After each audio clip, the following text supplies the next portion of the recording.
د افغانستان لپاره 4 تازه دمي لوبغاړي او د لوبډلې د لومړۍ ورځ کارکردګي. افغانستان نن د سریلانکا له ملي لوبډلې سره د ټیسټ لوبې لومړۍ ورځ پای ته ورسوله. د ټیسټ فارمټ اړتیا ته په کتو له رحمت شاه پرته افغان لوبغاړو د تمې وړ ښه لوبه ونه کړه.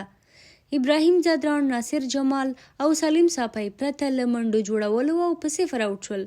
په همدې حال کې د ټیسټ لوبې 4 تازه دمو لوبغاړو هر یو نورعلي ځدراڼ، سلیم ساپي، نوید ځدراڼ او ضیاء الرحمن ته په ورکړل شوي فرصت نوموړي ونه توانېدل د افغانستان لپاره د سریلانکا خلاف ټیسټ لوبه کې ښه وځلیږي.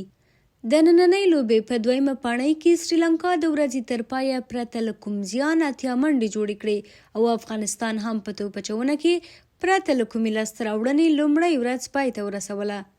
بلخوا مینوال د افغان لوبډلې په سکواډ نیوکه لري او ټینګار کوي که لوبغاړي سبا هم د نن په څیر لوبه وکړي دوی به زړه ماتې کړي او سریلانکا به له ورځو مخکې بریا خپله او افغانستان به د تاریخ ختمه ټیسټ لوبه له لاسه ورکړي. په ورته وخت دا د افغانستان د ټیسټ لوبو په تاریخ کې 8مه ټیسټ لوبه ده چې تر دې وړاندې 4 لوبې ترې بایللي، 3 ګټلي او د 8مې لوبې پایله یې تر اوسه معلومه نه ده.